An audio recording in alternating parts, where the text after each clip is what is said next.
When you hear the word economics, what pops into your head? Let's be honest, it's probably money, right? The stock market, maybe taxes.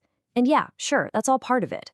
But today, we're going to peel all that back and get to the real, surprising, and way more interesting heart of what economics is actually about.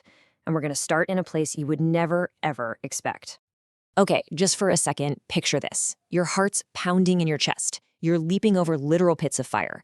Then you're down on the ground, crawling through thick, cold mud with barbed wire just inches above your head. Every single muscle is screaming as you pull yourself up and over these huge rocky walls. It's intense, it's tough, it's pushing you to your absolute limit. So what is this? Some kind of scene from a war movie? A military boot camp, maybe? Nope, not even close. What you just imagined, that whole intense, grueling scene, is a perfect example of an economic problem. I know, that sounds a little crazy, but stick with me, because this is where it all starts to click. See, that obstacle course has benefits. You know, that incredible feeling of accomplishment, the bragging rights, and it has costs. The entry fee, the physical pain, the risk you might get hurt.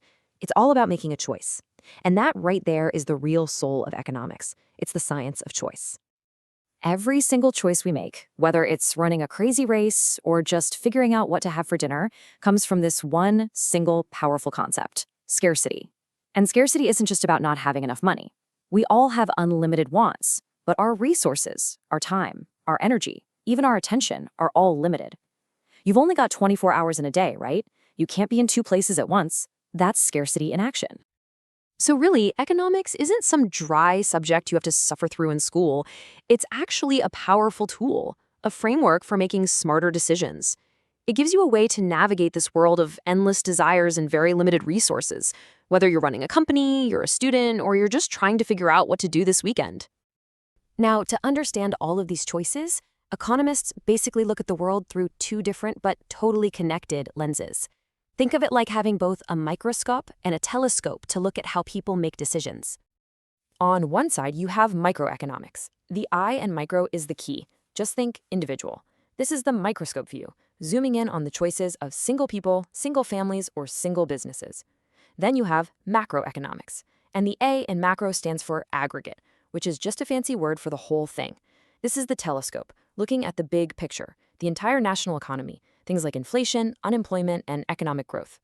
Let's make this super clear. You deciding to polish up your resume and look for a new job, that's a micro decision. The entire economy being in a recession, making it tough for everyone to find a job, that's a macro problem. One company deciding to lower the price of its printers, that's micro. The government talking about a big tax cut that would affect everybody, you got it, that's macro. See the difference? So how do economists actually analyze all of these choices, the big and the small? Well, it really all boils down to one incredibly powerful idea. People respond to incentives. Incentives are just anything, good or bad, that motivates us to act one way or another. And this idea of incentives, man, it can lead to some truly wild stories. So way back in 1950, there was this super popular radio host named Ralph Edwards. His show was called Truth or Consequences. And one day, he threw out this crazy challenge, a massive incentive, for any town in America willing to take him up on it. And believe it or not, a small town in New Mexico, which at the time was called Hot Springs, took the bait. They officially changed their name to Truth or Consequences. Why? They were responding to the incentive. They knew it would put their town on the map. And it worked. The town is still named that today. It's a living monument to the power of a really good incentive. All right, another huge piece of economic thinking is something called thinking on the margin. Now, it sounds complicated, but I promise you do this every single day. Just imagine you're at an all-you-can-eat buffet. You're feeling pretty full, but not totally stuffed, and you're staring at that last slice of pepperoni pizza. Do you go for it? Think about it. The extra cost of that slice of pizza is zero. You already paid for the buffet. So the only thing you're really weighing is the extra benefit, the yummy taste, against the extra cost, which is probably feeling way too full later. That whole process, weighing the pros and cons of just one more of something, that's marginal analysis. It's the secret sauce to rational decision-making. Okay, so we get how individuals think. But what happens when you have millions of people all making their own little choices at the exact same time? I mean, how do we get all the stuff we need? The coffee, the iPhones, the bread for our sandwiches, without some big boss telling everyone what to make? Well, the answer lies in one of the most famous ideas in all of economics from the guy who basically invented it, Adam Smith. He called it the invisible hand. What Smith was saying was pretty radical. He argued that when people and companies just act in their own self-interest, the baker bakes bread to earn a living, not because he's a super nice guy, they're guided, almost like by an invisible hand, to accidentally do what's best for society as a whole. They end up producing the stuff we all want, usually in the most efficient way possible. So we've talked about scarcity, micro and macro, incentives, and the invisible hand. It's a pretty cool set of ideas, right? But why does any of this really matter in the real world? Why should you care? Well, check out this number.